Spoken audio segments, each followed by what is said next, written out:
एक कप चाय हो जाए।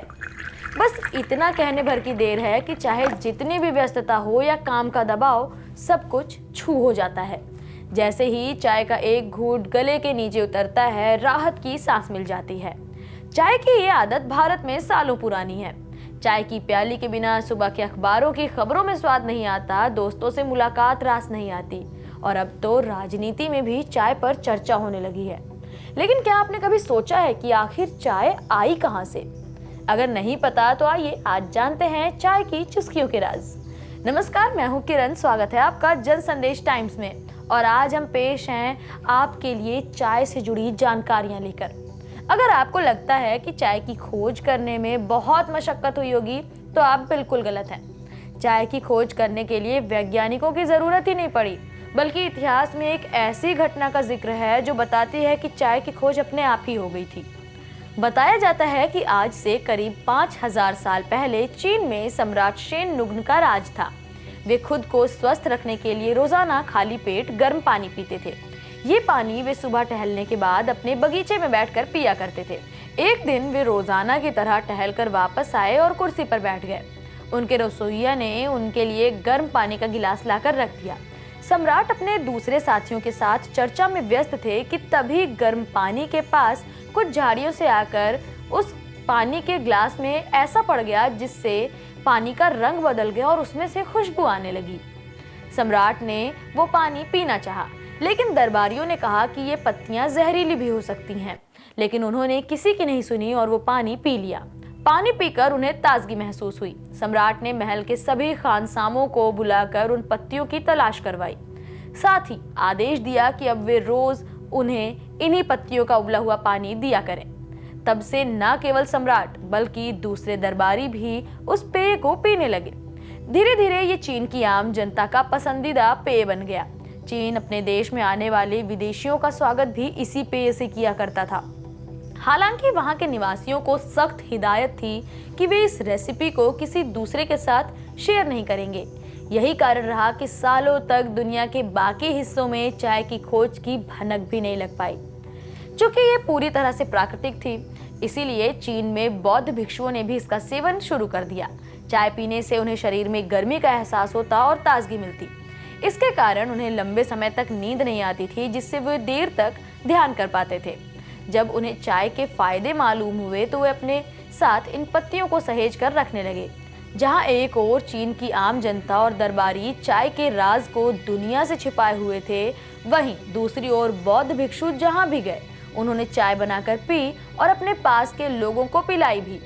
इस तरह से चाय के बारे में जापान, भूटान, नेपाल और फिर भारत तक जानकारी पहुंच गई। भारत में चाय से जुड़ा एक और इतिहास है। बौद्ध की शिक्षा से प्रभावित होकर जैन धर्म के संस्थापक महावीर ने ध्यान करना शुरू किया था।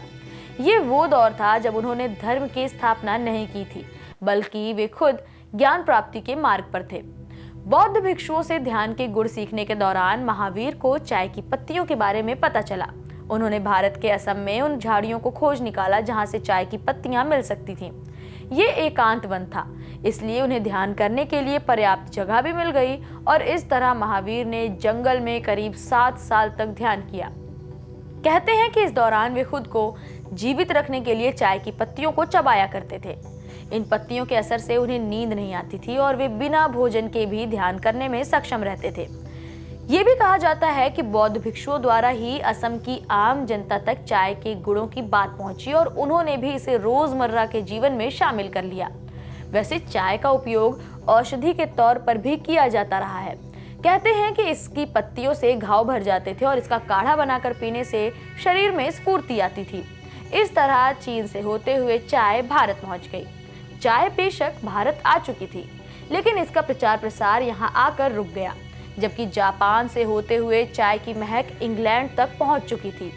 इंग्लैंड चाय के लिए जापान पर पूरी तरह से निर्भर हो गया और जापान चीन से चाय की पत्तियों की तस्करी करके आपूर्ति करने लगा। इस पूरे क्रम में इंग्लैंड को चाय के लिए बड़ी कीमत चुकानी पड़ रही थी।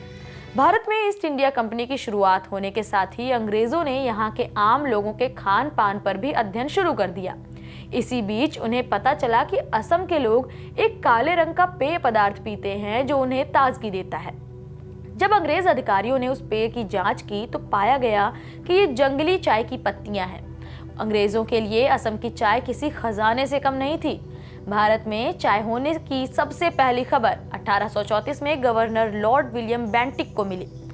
उन्होंने इस काले पेय के बारे में ब्रिटिश सरकार के अधिकारियों को बताया और फिर एक टीम लेकर असम पहुंच गए, जहां आम नागरिकों की मदद से चाय के पौधों की तलाश कर ली गई।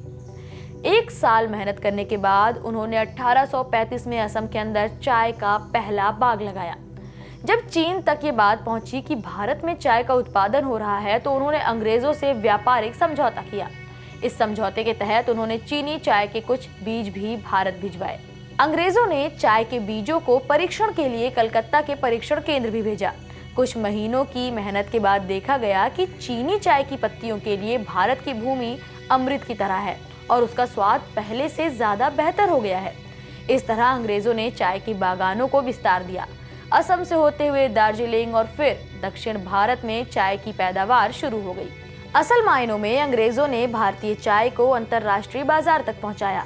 धीरे धीरे पूरी दुनिया में भारत की चाय मशहूर होने लगी और फिर हमारे देश में टी लवर्स की तादाद भी बढ़ने लगी। फिर क्या, चाय के साथ साथ हमारे देश में टी लवर्स भी मशहूर होने लगे। बस इन्हीं जानकारियों के साथ आज हम अपना टॉपिक यहीं क्लोज करते हैं। उम्मीद करते हैं कि आपको ये जानकारी पसंद आई होगी। ऐसी तमाम जानकारियों के लिए बने रहिए जनसंदेश टाइम्स के साथ। वीडियो को लाइक, शेयर और चैनल को सब्सक्राइब करना ना भूलिए।